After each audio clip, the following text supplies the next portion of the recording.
শুভ সকাল বন্ধুরা, সবাই কেমন আছো? আমি তো খুব ভালো আছি। আর ঘুম থেকে উঠে পড়েছি অনেকক্ষণ আগে, উঠে চা পা খাওয়া কমপ্লিট হয়ে গেছে। এখন ওই ঘড়িতে বাজে 9টা সাড়ে 9টা এরকম হবে। তো শাশুড়ি চলে গেছে বাজারে, বাজার থেকে আসবে, তারপরে রান্না হবে। কী রান্না হয় সেটা দেখতে হবে। বাজার থেকে কী আনবে তারপরেই তো রান্নাটা করব। আর চলো কী কী রান্না হবে তোমাদের সাথে শেয়ার করব। তো তারপরেই দেখো আমি চলে এসেছি রান্নাঘরে। কি মাছ নিয়ে এসছে, কি বাজার নিয়ে এসছে দেখার জন্য। তো এখানে 2 রকমের মাছ নিয়ে এসেছিলো। একটা হচ্ছে কাতলা মাছ আর একটা মনে হয় রুই মাছ। কাতলা মাছটা আমাদের জন্য নিয়ে এসেছে, আর রুই মাছটা শাশুড়ি, কারণ উনি আমাদের রান্নার তরকারিটা খায় না, ঝাল ফাল খেতে পারে না বলে তার জন্য আলাদা করে নিজের জন্য মাছ নিয়ে এসেছে। সেটা উনি নিজেই রান্না করে, ওনার তরকারিটা আমরা হাত দিই না। এই যে দেখো মাছটা ঝেলে নিয়েছে, আর মাছের প্যাকেট খুলতে গিয়ে আমার অবস্থাটা একদম খারাপ হয়ে গেছে। মানে এমনভাবে গিট দিয়েছে যে আমি প্যাকেটটা কিছুতেই খুলতে পারছিলাম না। তো তার জন্য ছিঁড়ে ফেলেছি, টান মেরে দিয়ে প্যাকেটটা খুলেছি। এইসব মাছ টাছগুলো ঢেলে নিয়েছি, আর মাছ টাছগুলো ধুতে চলে গেছে ননদ। আর আমি একদিকে চলে এসেছি সবজি কাটতে। সবজি হচ্ছে তোমার হবে উচ্ছে আলু ভাজা আজকের রান্না, আর মাছের ঝোল। আলু দিয়ে সিম্পল মাছের ঝোল আর উচ্ছে আলু ভাজা। যে সব তরকারিগুলো আমার কাটা কমপ্লিট হয়ে গেছে। উচ্ছে আলু ভাজা, মাছের আলু, পেঁয়াজ, টমেটো, কাঁচা লঙ্কা, ধনেপাতা সব কেটে ধুয়ে আমি সব পরিষ্কার করে রেখে দিয়েছি। দিয়ে চলো এবার তরকারিটা বসিয়ে দিই।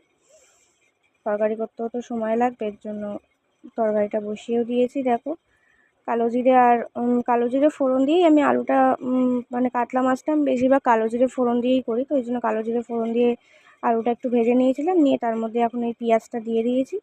এই পেঁয়াজটা একটু ভাজা ভাজা হয়ে গেলেই মশলাটা দিয়ে কষিয়ে দেবো। পাশে ওই গ্যাসে তেলও বসিয়ে দিয়েছি কড়াইতে মাছটা ভাজার জন্য। মাছটা শাশুড়িই ভেজে দেবে, কারণ আমি মাছ ভাজতে খুব একটা পারি না, আমার ভয় করে তেল ছিটে আসে বলে। কেউ না থাকলে তখন তো করতেই হয়, কিন্তু এখন যেহেতু শাশুড়ি আছে বলে শাশুড়িই বেশিরভাগ মাছটা ভেজে দেয়। আমি শুধু ঝোলটা করে নিই, আর মাছটা শাশুড়ি ভেজে দেয়। আর এই কথা বলতে বলতে দেখো মাছের এটা কষানোও কমপ্লিট হয়ে গেছে। এবার এর মধ্যে যা যা মশলা দিতে হয়, আদা রসুনের পেস্ট, জিরে গুঁড়ো, তো হলুদ লঙ্কার গুঁড়ো সব দিয়ে কষিয়ে নিয়েছি। কষানোও কমপ্লিট, জল দিয়ে দিয়েছিলাম, ফুটেও গেছে আমার তরকারি। দেখো এবার শুধু একটুখানি দেখে নেবো যে আলুটা গলেছে কি না। আলুটা একটুখানি গলে গেলে, কারণ এখনকার আলুগুলো খুব একটা ভালো হয় না, গলতে চায় না একদম। এর জন্য আলুগুলো গলে গেছে কিনা দেখে মাছগুলো দিয়েই আমি তরকারিটা নামিয়ে উচ্ছে আলু ভাজাটা বসিয়ে দেবো। মাছটা ভাজাও কমপ্লিট হয়ে গেছে ওদিক থেকে। একজন এদিক থেকে করলে একজন ওদিক থেকে করলে সবারই কাজটা একটু তাড়াতাড়ি হয়ে যায়। ওর জন্য এই মাছ ভাজাগুলো দিয়ে দিলাম, দিয়ে উচ্ছে আলু ভাজাটা বসিয়েও দিয়েছি।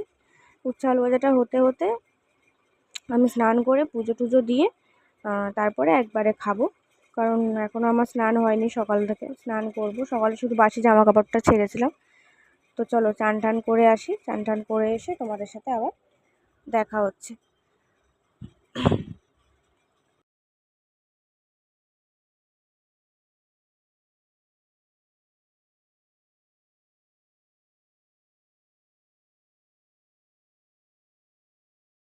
দেখো আমার চান কমপ্লিট হয়ে গেছে, চান টান করে চলে এসেছি, পুজো দেওয়াও কমপ্লিট হয়ে গেছে। এবার যাবো খেতে, খাওয়া দাওয়া করবো। তো চলো তোমাদের সাথে আবার পরে কথা হবে। সবাই ভালো থেকো, সুস্থ থেকো, আর ভিডিওটা ভালো লাগলে অবশ্যই লাইক কমেন্ট একটা শেয়ার।